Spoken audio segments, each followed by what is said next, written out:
aí, pessoal, tudo certo? Bem-vindos a mais um vídeo aqui do canal. Na verdade, esse é o primeiro vídeo do ano, né? E eu queria falar um pouco sobre essa trend que acontece em todo começo de ano aqui no mundo da programação, que é qual linguagem de programação eu deveria estudar em 2024, né? Especialmente se tu tá começando, é uma coisa que muita gente tem essa dúvida. E isso eu acho que é acentuado, né, por esse monte de listas que a gente tem, né? Stack Overflow vai ter a lista dele, o GitHub e vários outros sites vão fazer esse ranking das melhores linguagens de programação ou as linguagens mais populares do momento. E todo mundo quer estar, né, na linguagem mais popular, porque acha que é onde vai ter mais oportunidade. Inclusive, né, nas listas atuais, eu vi que o Rust é uma linguagem que está ganhando muita popularidade. Tem muita gente olhando para essa linguagem e, de fato, deve ser uma linguagem bem bacana, assim, para estudar.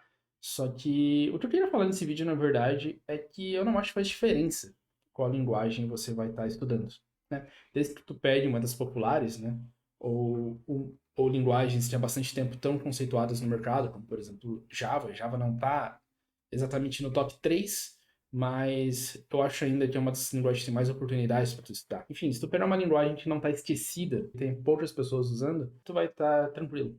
Inclusive porque muitas dessas linguagens, elas são muito parecidas, né? Porque você vai ter diversas linguagens que vão ter suas características específicas, mas no final do dia, o que elas vão fazer é você transformar o código que você está escrevendo para um código que o computador entende. E esse código que o computador entende vai ter que ser igual numa linguagem como Java, numa linguagem que Ruby, Rust, enfim, o que ela cospe no final tem que ser igual, né? Ela tá limitada pelo que o computador vai entender. Por isso que tu consegue converter muito do conhecimento de uma linguagem para outra, porque no final o que elas fazem é a mesma coisa. E na verdade, né, o ponto principal do que eu tô falando que eu acho que não faz diferença qual linguagem você vai aprender, porque uma linguagem no final do dia ela é uma ferramenta, né? Então assim, ninguém vai te contratar porque você é um especialista em Java e você sabe muito de Java. Apesar de né, na vaga vai estar sempre lá, sei lá, 5 anos de experiência em Java, 5 anos de experiência em Ruby, 5 anos de experiência em Node, enfim, né? Mas na verdade isso quer dizer que você tem conhecimento de uma linguagem e sabe utilizar ela para resolver problemas. Por isso é importante, na verdade, quando você estiver estudando agora em 2024, você focar em aprender a usar essa linguagem para resolver problemas. Como você consegue, de fato, resolver o que está sendo pedido. Então, o que você precisa fazer, de fato, né, quando você estiver estudando aqui em 2024, é aprender a usar uma linguagem para resolver problemas, né?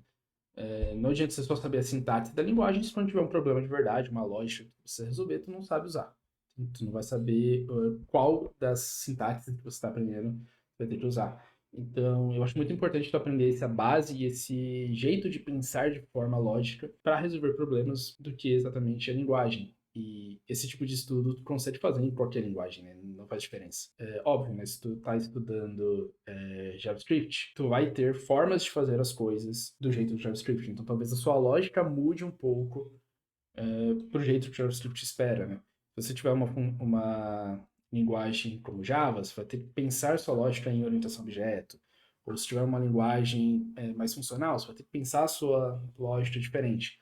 A linguagem ela vai te limitar dessa forma. Mas independente, né? Se você constrói esse pensamento lógico, tu consegue adaptar fácil para uma outra linguagem, quando você tem essa base muito sólida. Até porque, independente do jeito de estar pensando ser um pouco diferente, de linguagem em linguagem, passos que você acaba fazendo são o mesmo, né? Então, se eu quero construir um servidor, e eu estou estudando como construir um servidor em Node, independente de eu saber qual framework eu preciso usar em Node, qual função eu preciso chamar, enfim, você saber como o servidor de fato está sendo construído, né? Você tem que instanciar um servidor de alguma forma, você tem que configurar qual porta ele vai estar ouvindo, quais são as rotas que ele vai estar respondendo, quais são os status que essas rotas vão devolver, qual é o corpo que essa rota vai devolver. Eventualmente você vai ter algum plugin para instalar nesse servidor, ou middleware, ou enfim, depende do framework que tu está usando. Mas no fim, os passos que você tem para fazer o servidor são esses, né? E eu descrevi aqui em alto nível, eles não tem nada específico de uma linguagem Node. Esses passos que funcionam no servidor vai ser iguais em Python, vai ser igual em Java, vai ser igual em Ruby, vai ser igual em qualquer outra coisa, porque um servidor funciona assim. O ponto é que você vai escrever de forma diferente em outras linguagens. Mas você vai ter isso até na mesma linguagem, né? Porque quando você está trabalhando em Node, se você está usando o Express, você vai escrever de um jeito. Se você está usando Next, você vai escrever de outro jeito. Se você está usando Fastify, você vai escrever de outro jeito.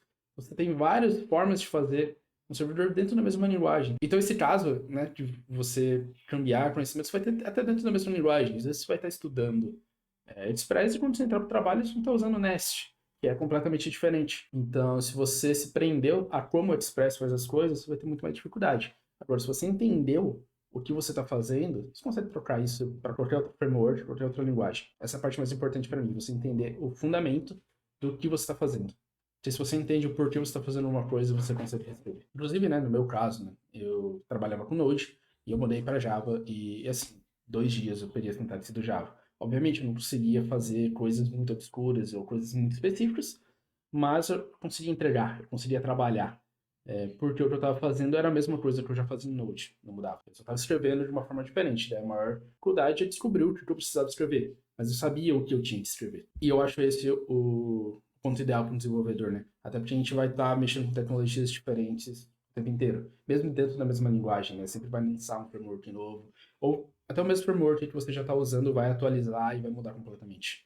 Isso pode acontecer e já aconteceu várias vezes. E com certeza ainda vai acontecer várias vezes no futuro. Então é isso, foca numa das linguagens populares, né? Que você vai unir o útil ao agradável, né? Você não precisa estudar uma linguagem que ninguém mais usa, né? Estuda já uma linguagem que está em alta no mercado. E também não fica pulando de linguagem em linguagem, pelo menos no começo, né? Aprende como resolver problemas com uma linguagem, você vai ver que depois, quando tu precisar pular para outra, vai ser muito mais fácil. E, acima de tudo, né, foca no fundamento, foca no porquê você está fazendo as coisas e como as coisas funcionam. Porque aí tu vai ter um conhecimento muito além da linguagem, né? Tu não tá fazendo isso porque em Python você faz um servidor dessa forma. Tu tá fazendo isso porque um servidor se constrói dessa forma. E daí você consegue transferir isso para qualquer outra tecnologia. Então é isso. Feliz ano novo para todos, né? Ano começando, eu tenho certeza que vai ser um ano muito bom para todo mundo. E não se esqueça de se inscrever aqui no canal, né? Vai ter muita coisa bacana aqui esse ano. Tô bem animado. Também não se esqueça de deixar o seu joinha e deixar um comentário aqui embaixo, né? Eu adoro ler esses comentários. Acho bem bacana. E é isso. Até a próxima.